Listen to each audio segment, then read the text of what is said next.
밤 이렇게 시간이 안 가는지 정말 버스 안에서 going 이불 속에서 going 은 언제나 너에게 going. Assalamualaikum warahmatullahi wabarakatuh. Perkenalkan, nama saya Fiona Liberty, NIM saya PO71242210. Saya dari Prodi Sarjana Terapan Kebidanan 32. Di sini saya akan membuat video mengenai anatomi panggul dari mata kuliah asuhan persalinan dan bayi baru lahir yang dibimbing oleh Ibu Karisma Virgian, SST M.Com. Selamat menyaksikan. Nah, di sini saya akan menjelaskan tentang anatomi panggul. Panggul terdiri atas dua bagian. Yang pertama ada bagian yang keras dibentuk oleh tulang dan bagian yang lunak dibentuk oleh otot-otot dan ligamen. Tulang panggul terdiri atas 4 buah tulang. Yang pertama ada 2 tulang pangkal paha oxae dan 1 tulang angka oxsacrum dan 1 tulang tungging oxocygis. 2 tulang pangkal paha terdiri atas 2 bagian yang saling berhubungan. Yang pertama ada tulang usus os ilium, tulang duduk os ischium, dan tulang kemaluan os pubis. Batas atas tulang usus yang memiliki pinggiran yang tebal disebut dengan crista iliaca. Nah, di depan crista iliaca ini terdapat tonjolan yang dinamakan dengan sias, spina iliaca anterior superior. Di bawah sias terdapat tonjolan juga yang disebut dengan CI, spina iliaca anterior inferior.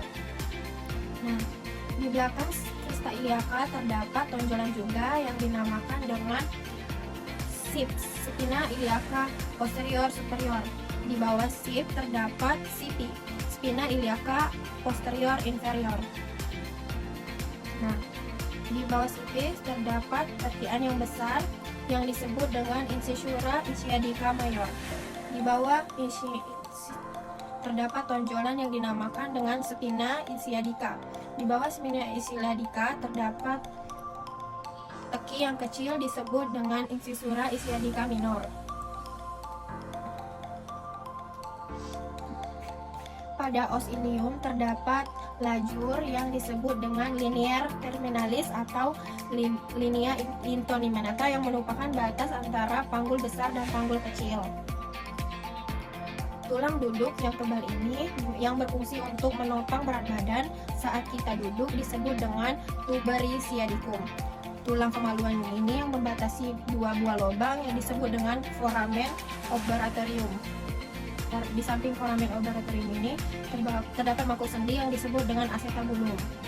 Tangkai tulang-tulang kemaluan ini yang berhubungan dengan tulang usus disebut dengan ramus superior osis pubis, sedangkan tanggal kemaluan yang berhubungan dengan tulang duduk disebut dengan ramus inferior osis pubis. Ramus kiri dan kanan yang berbentuk segitiga disebut dengan arcus pubis. Tulang kelangkang atau oxsacrum yang berbentuk dengan segitiga yang memiliki 5 ruas senyawa dan 5 buah lubang disebut dengan foraminata sacra anterior. Nah, lubang-lubang ini akan dilalui oleh urat-urat syaraf yang akan membentuk plexus sacralis. Di atas oxsacrum terdapat tonjolan yang disebut dengan promontorium. Kemudian di bagian tengah ini terdapat cuat-cuat yang berduri yang disebut crista sacralis. Nah, yang terakhir ada tulang tungging. Tulang tungging. Nah, tulang tungging ini memiliki 3-5 ruas yang bersatu. Apabila pada saat persalinan ujung tulang tungging dapat menolak sedikit ke belakang hingga ukuran pintu bola panggul bertambah besar. Baik, saya di sini akan menjelaskan mengenai turunan kepala yang disebut juga bidang wajah. Bidang wajah ada 4, yaitu hot 1 setinggi PAP atau pinggir atas simpisis seperti ini. Yang kedua, pinggir bawah simpisis pubis. Kemudian hot ketiga yaitu setinggi spina ischiadica.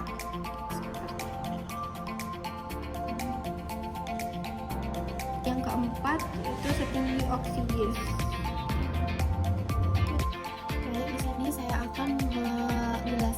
pemeriksaan panggul. Yang pertama, distansia spinarum, jarak antara sias kiri dan kanan. Ini sini. Ini sini. Kemudian distansia cristarum, jarak yang terjauh antara crista iliaca kanan dan kiri. Jadi ini crista iliaca, ini sini, sini.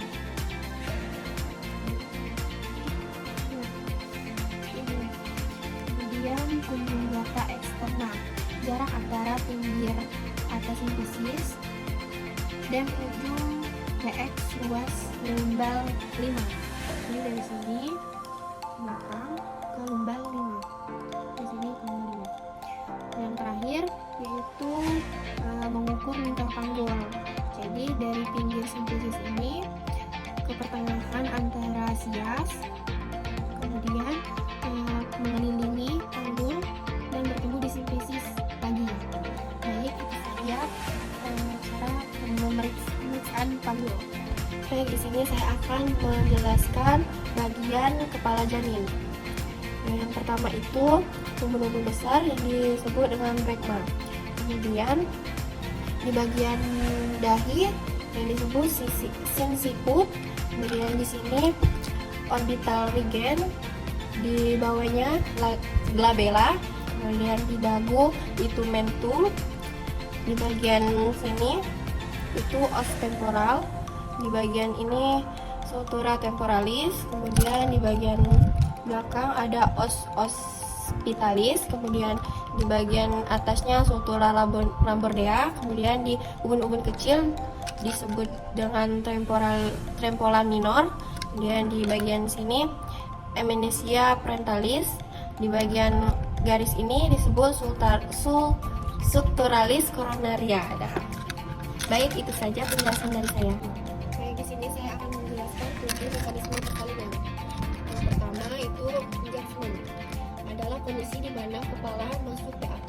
Di sini posisi kepala synclinus, di mana struktura sagittalis sejajar dengan sumbu jalan lahir. Kemudian saat ada dorongan kiss, kepala akan mengalami langkah kedua, descent.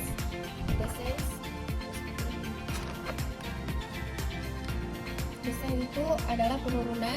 Di sini terjadi axilletissimus anterior, di mana struktura sagittalis mendekati formatorium, kemudian kepala akan semakin turun karena ada kontraksi. Di sini terjadi penurunan kepala mendekati simfisis yang disebut dengan axilletissimus posterior. Nah, kemudian kepala semakin turun ke bawah.